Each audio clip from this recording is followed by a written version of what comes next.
Indi Hartwell était l'une des catcheuses de la WWE avant d'être licenciée en octobre 2025. Malgré le fait qu'elle a été championne de NXT et introduite rapidement dans le roster principal, elle n'a pas été la catcheuse mise en avant par la WWE, d'où son échec. Aujourd'hui, on va parler de son histoire et ainsi que sa chute dans le roster principal de la WWE. Donc c'est parti, partons tout de suite à l'aventure en découvrant l'histoire de Indi Hartwell.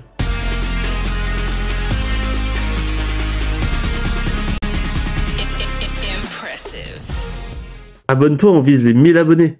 Indi Hartwell, de son vrai nom Samantha de Martin, née le 17 août 1996 à Melbourne. Étant petite, comme la plupart des personnes, elle regardait le catch à la télé durant son enfance.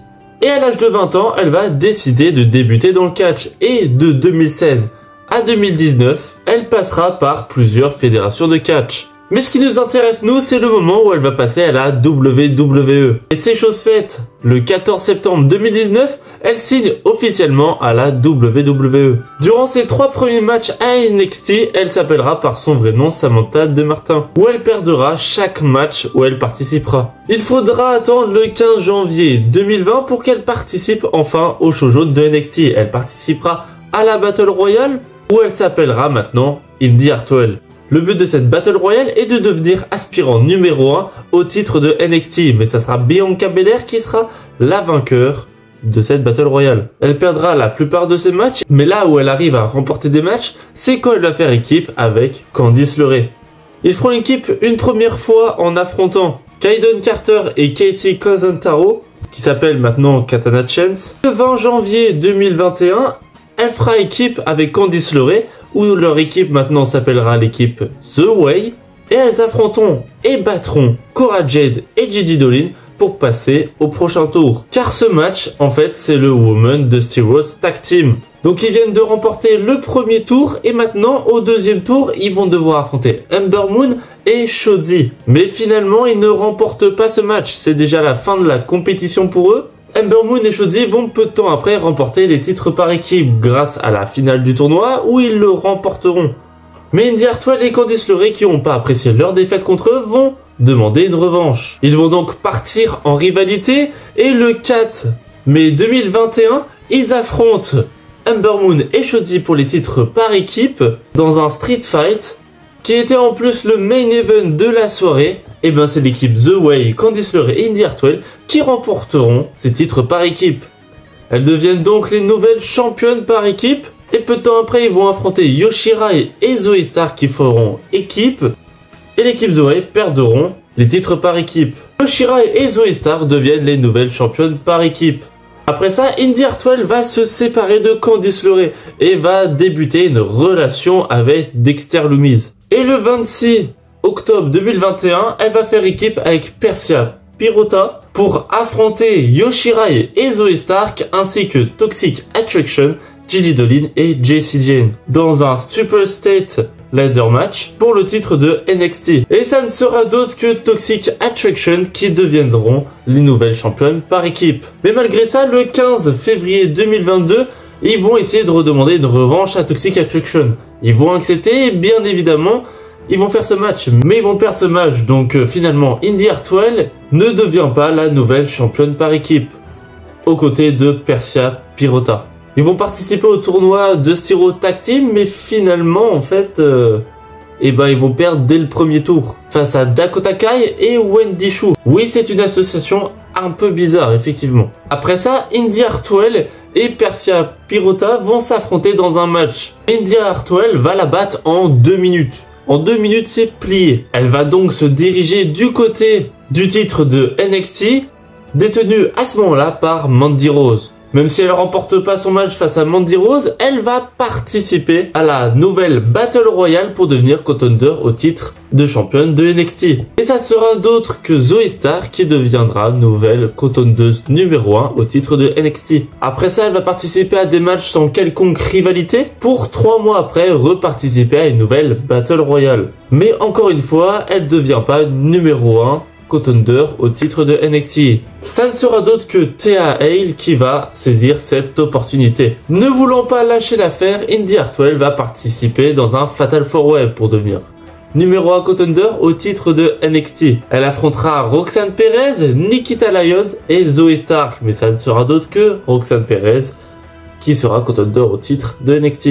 Le 6 décembre 2012, elle participe au Iron Survivor Challenge et dans son Triple Threat match, il y aura Wendy Choo et Fallon Henley. Et Indi Hartwell réussira à remporter ce match. Enfin, à Deadline 2022, elle va pouvoir affronter Roxanne Perez, Cora Jade, Kiana James et Zoe Stark. Dans un Iron Challenge, elle peut devenir contender au titre de NXT. Et ça sera encore une fois Roxanne Perez qui sera vainqueur de ce match. Et en 2023, elle participe au Royal Rumble. Elle fait rapidement une apparition, mais vous en doutez tous, elle va pas remporter le Royal Rumble. En 2023, la vainqueur du Royal Rumble, ça ne sera d'autre que Rhea Ripley. Mais à Stand and Deliver 2023, elle participe au Six-Way Ladder Match. À l'intérieur, il y aura Roxanne Perez, qui est la championne à ce moment-là, Gigi Dolin, Lyra Valkyria, Tiffany Stratton et Zoe Stark. Vous allez tous me dire, on sait déjà, elle va pas devenir championne. Et si, c'est incroyable, Indi Hartwell devient la nouvelle championne de NXT. Elle va défendre son titre 3 fois ou elle va réussir à conserver son titre. Mais ça ne sera d'autre qu'au show de NXT suivant, le 2 mai 2023, où elle avouera qu'elle s'est blessée. Et du coup, elle doit céder son titre. Après cette horrible blessure, 3 mois après, elle revient enfin sur les rings. Mais elle n'est plus aux côtés de NXT, maintenant elle est du côté de Raw. Elle fera équipe avec Candice LeRae, mais à ce moment-là, elle est vraiment dans aucune rivalité réelle. Elle fera juste équipe avec Candice LeRae. En plus, tous les matchs où elle va participer, elle se terminera soit par des 2 minutes ou soit par 6 minutes maximum. Donc dites-vous que en 4 minutes, tu n'as pas forcément le temps de proposer grand-chose. Surtout que déjà, étant en équipe, eh ben le temps est limite divisé par 2. Même si elle participe au Royal Rumble et qu'elle affronte les Kabuki Warriors, l'équipe de Asuka et de Kairi Sane au kick-off de Elimination Chamber 2024, elle n'a pas forcément d'autres titres très importants, ou de matchs très importants même. Le 22 avril 2024, il y aura une Battle Royale parce que le titre de Rhea Ripley a dû être vacant parce qu'elle s'est blessée lors d'une confrontation avec Liv Morgan. Et durant cette Battle Royale, ça ne sera d'autre que Becky Lynch qui remportera la victoire. Bien évidemment, on sait très bien que Indi Hartwell n'allait pas la remporter. Comme ce match au King and Queen of the Ring 2024 où elles affrontent Bianca Belair et Jade Cargill, eh ben on savait très bien que l'équipe de Candice LeRae et Indi Hartwell n'allait pas remporter le match. Mais vous ne vous inquiétez pas, vous savez très bien que peu de temps après, il y a le Money in the Bank. Le 28 juin 2024, elle participe à la qualification pour le Money in the Bank. Là où tout peut changer dans une carrière. Regardez Tiffany Stratton, elle a encaissé sa mallette sur Nia Jax et elle est devenue la nouvelle championne féminine. Et maintenant, elle a battu Charlotte Flair à WrestleMania 41. Donc peut-être que pour Indi Hartwell, ça sera la même chose. Bon, vous savez très bien en regardant cette vidéo que la personne qui a remporté la mallette Money in the Bank n'est d'autre que Tiffany Stratton. Parce que Indi Hartwell ne va même pas réussir à se qualifier pour le match. Elle a affronté Naomi et Blair Davenport et même là, elle n'a pas réussi à se qualifier. Ça sera Naomi qui remportera ce match. Elle ne participe pas à un show télévisé depuis un bon moment et elle revient le 25 octobre 2024 pour faire équipe avec Candice LeRae où elles affronteront Bayley ainsi que Naomi.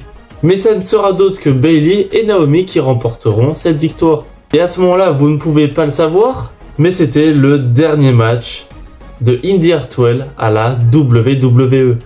Après ça, elle a été licenciée de la compagnie. Et c'est la fin de cette vidéo sur l'histoire et la chute de Indi Hartwell à la WWE. Si maintenant vous avez plus envie en détail de regarder ces matchs, n'hésitez pas à les voir. Actuellement, elle a participé à 2 matchs de d'autres fédérations où elle a même affronté Mercedes Moné. Bon, même si elle perdra contre Mercedes Moné, elle va faire un autre match Et ça sera tout simplement ces 2 seuls matchs qu'elle aura durant cette année. Ça fait maintenant 6 mois qu'elle n'est plus à la WWE et pourtant elle n'a pas fait d'autres matchs jusque-là. Et c'est la fin de cette vidéo, n'hésitez pas à vous abonner, ça me ferait énormément plaisir. On se retrouve dans une toute prochaine vidéo, c'était Austinect Catch. Ciao, bye bye.